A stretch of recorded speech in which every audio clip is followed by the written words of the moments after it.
esse aqui é o contexto do século X, século XI, mais ou menos da Europa nessa época. Então o que nós tínhamos aqui? Portugal não existia. O que existia era um grupo aqui de reis que se juntaram e faziam aqui por exemplo, Leão, Castelo, Aragão, a própria França. E aqui embaixo, aqui da Península Ibérica, o que a gente tinha aqui? Árabes, mouros, né? Que foram libertados 3 séculos mais tarde.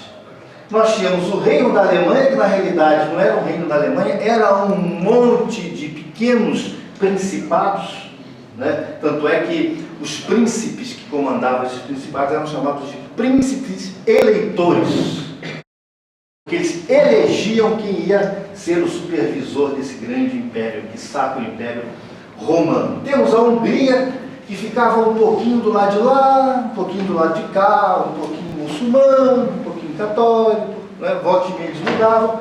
O Império Bizantino, a mesma coisa, depende de quem invadiu o Império Bizantino. E a gente tem aqui a Itália. A Itália, gente, um monte de famílias, umas brigando contra as outras, umas envenenando as outras, né? Borgias versus Capuletos versus Montecchios e por aí vai. Então a Itália até o final, o início do século XX, ainda era separada.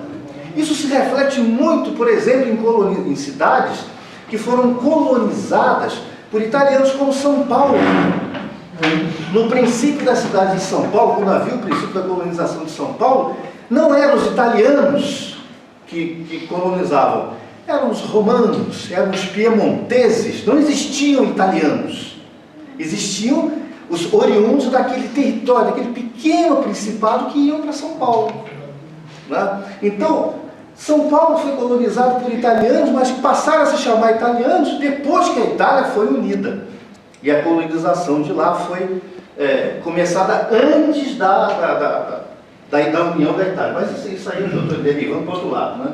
Então aqui nós temos a Armênia, que é cristã de origem, mas a Armênia, coitada, como foi dominada por uma hora turcos, outra hora otomanos, outra hora católicos. Então a Armênia era um problema sério. E do lado de cá, nós tínhamos os reinos islâmicos muçulmanos. Né? Então, por que será que um papa maluco, né, que tinha aqui os estados pontifícios de Roma, resolveu mexer com os caras que estavam quietos lá do outro lado? Né? Por quê? Qual é o motivo? Primeiro, muçulmano nunca foi unido, a gente sabe disso. Né? Até hoje, se o muçulmano fosse unido, dominava o mundo. Pode saber. O que tem de divisões dentro do islamismo é um negócio absurdo, é muita coisa. Tá? Não é só xiitas e sunitas, não. Porque os xiitas se desenvolvem em vários povos, os sunitas é a mesma coisa. Então tem o que tem de... E naquela época também existiam aqui reinos árabes totalmente fracionados. Tá? E eles começaram não a impedir a vinda dos cristãos para ir à cidade de Jerusalém e adorar o Santo Sepulcro. Né? Então a gente sabe que quando a gente vai a Jerusalém, né, não sei se alguém de vocês aqui já foi, mas quem é cristão vai para onde? Vai para a igreja do Santo Sepulcro. Oh meu Deus, foi aqui que Jesus Cristo foi enterrado. Aí você anda 4 passos, sobe uma escadinha, ó, aqui que ele foi crucificado. Não é bem assim, né? Quem construiu a igreja do Santo Sepulcro? Constantino. Ele foi que construiu as bases. Mas como? Como ele chegou a essa conclusão que o Santo Sepulcro foi construído? Através da mãe dele, Helena, conhecida como Santa Helena, que tinha a fama de ter visões. Então ela foi andando por Jerusalém. Oh, estou tendo uma visão que foi aqui que Jesus foi enterrado. E construíram a igreja e fizeram toda aquela...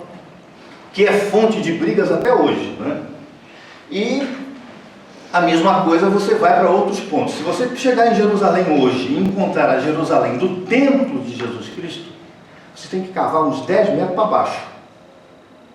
Tá? Porque não é essa Jerusalém que está ali, não é, porque ela foi dominada tantas vezes que chegava a destruir, construir em cima, destruía, construir em cima, e aquilo foi virando um doce de mil folhas.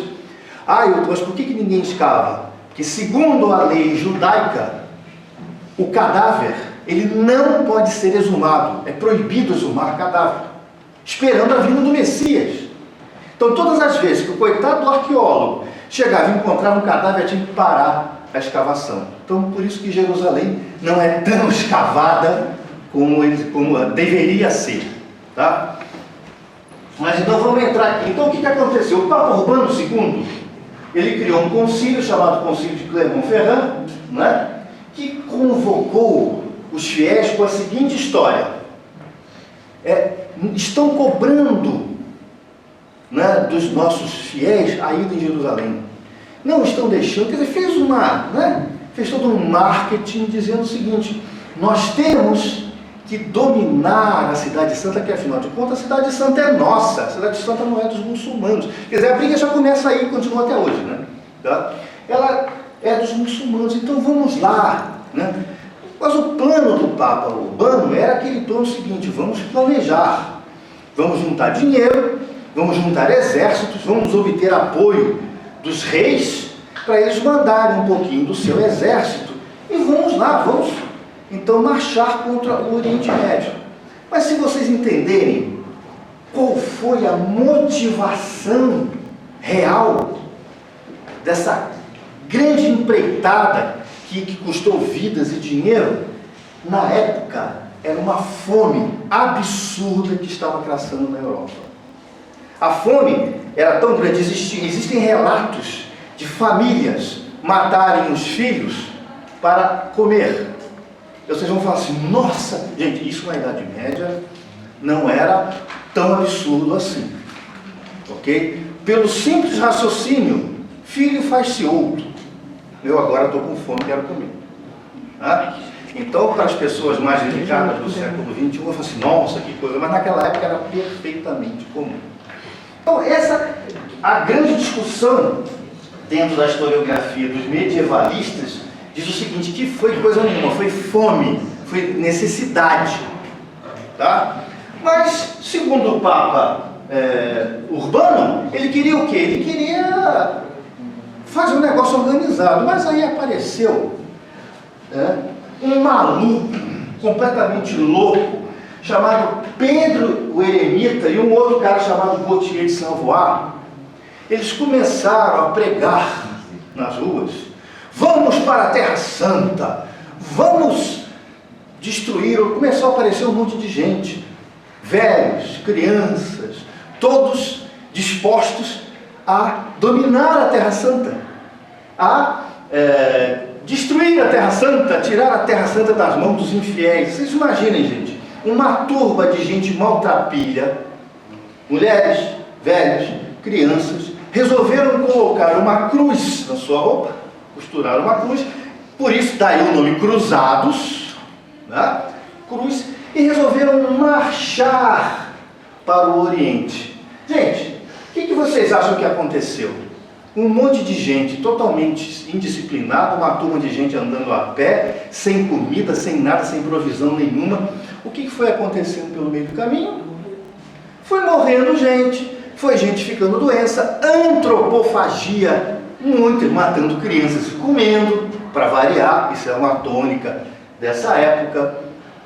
Então essa primeira cruzada foi um fracasso total. Eles chegaram aí até a Turquia, ainda foram longe, na minha opinião, porque não é assim que se faz uma cruzada. Então essa cruzada simplesmente deu com os burros na água, né? Bom, aí em 1099 é que começa a haver uma tentativa mais organizada, com exércitos, com cavalos. Então os francos, eles eram chamados de francos, mas não é porque eles eram somente franceses, não. Haviam alemães, haviam ingleses, né? Povos de todas as áreas do Oriente Médio, da Europa, mas eles eram chamados de francos, porque a língua falada entre eles era o francês mesmo. Tá? Mas se a gente falar francos no contexto cruzadas, a gente vai ver que eram povos de todas as partes da Europa. Tá?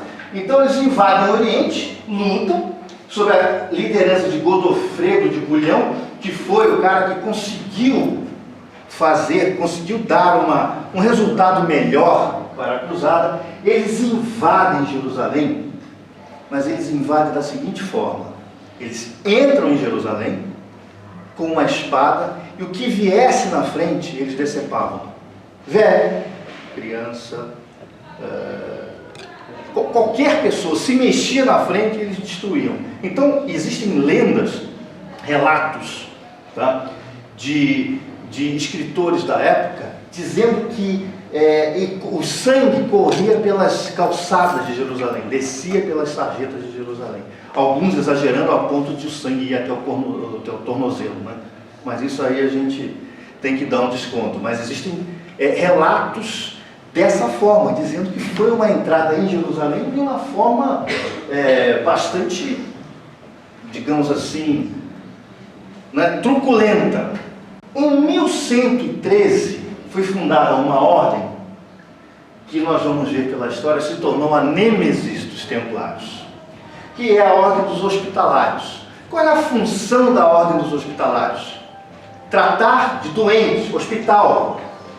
Né? Então eram pessoas que se ofereciam para entrar para essa ordem e tratar de doentes, principalmente feridos de guerra, em hospitais. É claro que também, assim como os templários, essa ordem ficou hospitalária só no nome. Tá? Nós vamos ver mais tarde que eles se tornaram aí quase que uma nêmesis aí dos templários. Ok? E a gente sabe que havia esse afluxo de peregrinos, mesmo os cristãos terem tomado Jerusalém, terem tomado Outremer, que era chamada essa região, né? Ainda existiam muitos assaltos para os peregrinos que faziam esse caminho aqui, que era o caminho da Europa até Jerusalém, a cidade santa. Tá? Então o que tinha ali? Malfeitores, ladrões, né? Os caras iam para a cidade santa com oferendas para fazer no meio do caminho, chegava na cidade, se chegasse vivo em Jerusalém, chegava só com a roupa do corpo, se desse sorte. Okay?